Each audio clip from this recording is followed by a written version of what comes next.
안녕하세요. 바이미 성형외과 최한명입니다. 성형외과 전문이고요. 자, 오늘은 입술필러 요즘들 많이들 하시는데요. 근데 어떤 분들한테 효과가 좋고 어떤 분들한테 효과가 좀 안 좋을지에 대해서 말씀을 드리고 싶습니다. 네, 가장 큰 오해는 자연스러움입니다. 너무 많은 분들이 자연스럽다는 거에 너무 이제 좀 집착하신 경우가 있는데요. 필러를 맞고 보통 붓기는 3에서 5일 정도는 많이 사라지게 됩니다.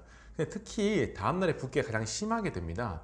그래서 자연스럽게 해주세요라고 말씀을 하시게 되면 의사 입장에서는 그럼 이분은 붓기가 큰 걸 원치 않으시구나 싶어서 어느 정도 좀 저교정을 할 수밖에 없습니다. 그런데 특히 처음 시술하신 분들의 경우에는 20에서 30% 정도 빠지게 됩니다. 근데 그 빠지는데 걸리는 시간이 2에서 3주 정도 되는데요. 그럴 경우에는 이제 느낌상 필러가 다 어디 갔냐, 다 빠진 거 아니냐 느끼실 수밖에 없습니다.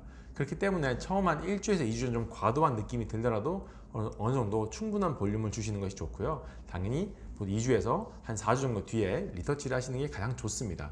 그래서 너무 자연스럽다는 거에 대해서 너무 이제 집착하실 필요는 없습니다. 필러는 특히 입술 필러 같은 경우에는 흡수가 가장 빠른 부위입니다. 그렇기 때문에 너무 그거에 대해 집착하실 필요는 없습니다.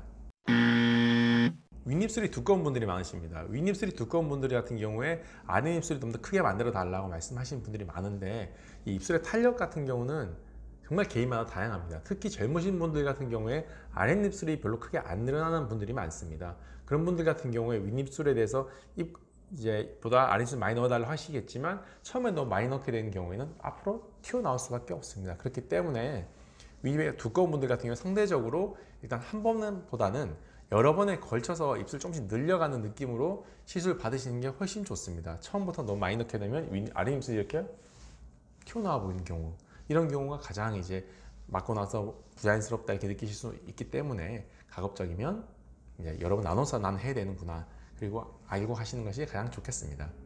인중이 좀 기신 분들이 있습니다. 그리고 인중이 별로 길지 않더라도 본인이 길어 보인다고 느끼시는 분들이 있는데요. 이런 분들도 입술 필러 맞을 때는 굉장히 주의를 하셔야 됩니다. 왜냐하면 입술을 맞게 되면, 특히 입꼭지를 강조하게 되면 상대적으로 인중의 길이가 당연히 길어질 수밖에 없습니다. 그리고 길어 보일 수 있기 때문에, 또 어떤 분들은 입술 라인을 강조하게 되면 인중이 짧아 보이지 않을까 하신 분들이 있는데요. 그러다 자칫하면 입술이 너무 튀어나와 보일 수 있습니다. 그렇기 때문에 본인의 인중이 길어 보인다는 분들 같은 경우에는 필러를 맞기 전에 꼭 시술하신 선생님과 상담하신 다음에 결정을 하시는 게 가장 좋으실 것 같습니다. 간혹 보면 입술이 이렇게 몰려 보이는 분들, 약간 짧은 분들이 있습니다. 이런 분들 같은 경우는 길게 해달라고 이제 하시는 분들이 많으신데요. 사실 필러로 이게 입술 자체를 전체로 길게 만드는 건 굉장히 어렵습니다. 가장자리에 필러 볼륨을 줘서 상대적으로 길어 보이게 하는 정도는 가능합니다. 다만 실제로 입술을 이렇게 길게 만들기는 어렵기 때문에 그거에 대해서도 미리 충분한 상의가 필요합니다.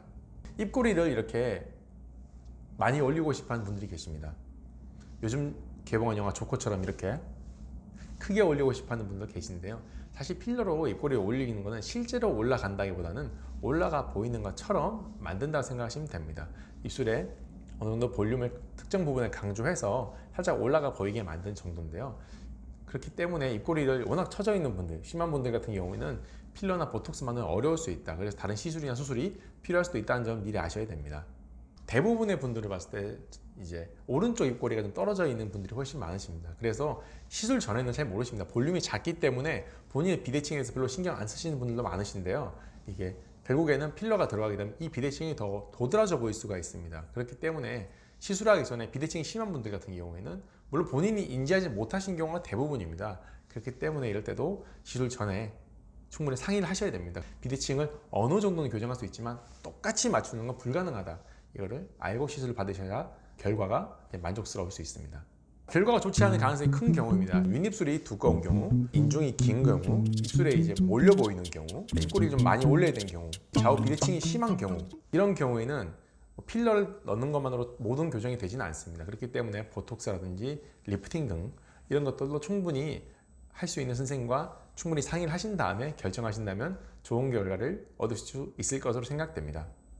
입술 필러는 참 간단하지만 난이도가 참 높은 시술 중에 하나입니다. 경험이 많으신 선생님과 충분한 상의를 하신 다음에 시술을 받으신다면 가장 만족할 만한 결과가 있을 것 같습니다. 오늘도 시청해 주셔서 감사합니다.